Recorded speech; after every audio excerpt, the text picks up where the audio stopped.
اهلا بيكم في فيديو جديد من قناه البروفيشنال براندنج الاولى في الميدل ايست. انا محمد فرغلي ودي بروفيشنال براند بوستر تشانل.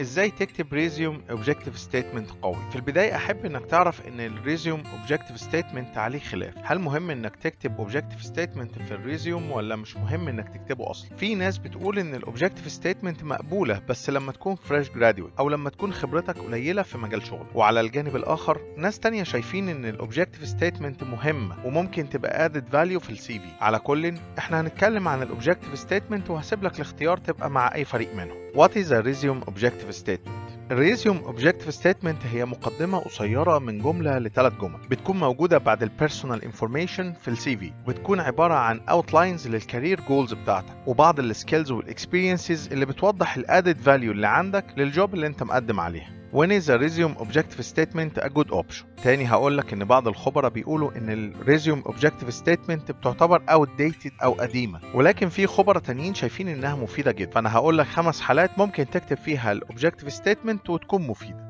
اول حاله الفريش جراديويت. عاده الفريش جراديويت بيستخدموا الاوبجكتيف ستيتمنت عشان يوضحوا نوع الوظيفه اللي بيدوروا عليها. الحاله الثانيه انك تكون عايز تعمل كارير او اندستري تشينج، لو انت عايز تغير مجال شغلك بس ما عندكش الخبرات في الكارير او الاندستري اللي انت عايز تتنقل ليهم، ممكن الاوبجكتيف ستيتمنت تساعدك انك توضح اهدافك اللي عايز تتنقل عشانها للكارير او الاندستري الجديده، وكمان هتكون فرصه عشان توضح السكيلز بتاعتك اللي هتساعدك في الكارير الجديد. الحاله الثالثه لو بعدت فتره طويله عن الجوب ماركت او سوق العمل وعايز ترجع تاني، واقصد بالفتره الطويله هنا انها تبقى سنين، ممكن في الحاله دي تستخدم الاوبجكتيف ستيتمنت عشان توضح الاسباب اللي بعدت بسببها عن الكارير او الجوب ماركت. رابع حاله لو بتحاول تقدم على وظيفه بس الوظيفه دي تعتبر ترقيه بالنسبه لوظيفتك الحاليه، هنا الاوبجكتيف ستيتمنت هتساعدك انك توضح يور جولز وازاي الشركه هتستفيد من ترقيتك. الحالة الخامسة والأخيرة لو عايز تبين إن عندك رؤية واضحة وإنك عارف اللي أنت عايزه بالظبط، الأوبجكتيف ستيتمنت بيظهر إن أهدافك واضحة بالنسبة لك وإنك عارف أنت عايز إيه في الكارير بتاعك، وكمان الكارير أوبجكتيف بيوضح إنك فاميليار بالشركة وبالصناعة، وده بيكون حاجة مهمة للشركات. How to write an objective statement for a resume. نيجي بقى لازاي تكتب resume objective statement. هقول لك 4 حاجات تركز عليهم عشان تكتب an appealing resume objective. Align it to the job. ما ينفعش تكتب standard objective statement وتستخدمها في كل وظيفة وأي وظيفة بتقدم عليها. المفروض إن الاوبجكتيف statement بيكون مناسب ومتناغم مع الوظيفة اللي أنت بتقدم عليها. تاني حاجة be clear and concise. ده أهم حاجة تركز عليها وأنت بتكتب الاوبجكتيف statement، إنك تكون واضح ومختصر. كل ما زادت الدقة في الاوبجكتيف statement كل ما زادت فرصك إنك توصل للانترفيو. ابدأ باللي انت عايزه من الوظيفة وايه السكيلز والاكسبيرينسز اللي عندك وفي نفس الوقت مناسبة للوظيفة، وبلاش الحشو الزيادة في الاوبجكتيف ستيتمنت. تالت حاجة include how you add value. مهم جدا انك تذكر الفاليو اللي انت هتضيفها للشركة. اغلب الناس وهي بتكتب الاوبجكتيف ستيتمنت بتكتب هي عايزة توصل لايه، وبتنسى تذكر ايه الفاليو اللي هتضيفها للشركة وازاي الشركة هتستفيد من الفاليو دي.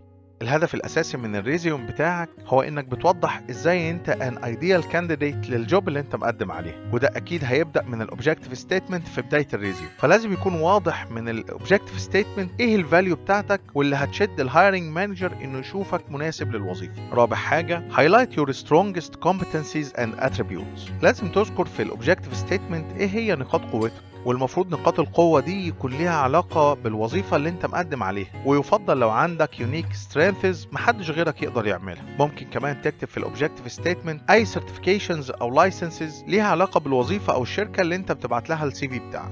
في النهاية لازم تعرف ان اول انترسكشن بين الامبلوير وبينك هو الريزيوم بتاعك، فسواء قررت انك تكتب اوبجكتيف ستيتمنت او لا فانت لازم تهتم بالريزيوم بتاعك بالكامل وتراجعه وتدقق وتعدل اي اخطاء سواء في الجرامر او في السبيلنج او اي اخطاء ممكن تلاقيها، عشان توصل صورة انك عندك القدرة على اتقان شغلك وتسيب انطباع كويس يكون دافع للهايرنج مانجر انه يطلبك لانترفيو. واتمنى لك كل النجاح في الكارير لايف بتاعك، واتمنى اكون قدمت لك معلومه مفيده. وما تنساش تعمل لايك وشير للحلقه عشان حد تاني يستفيد، وكمان اعمل سبسكرايب للقناه وفعل الجرس عشان يوصلك كل جديد. شكرا واشوفكم في فيديو جديد.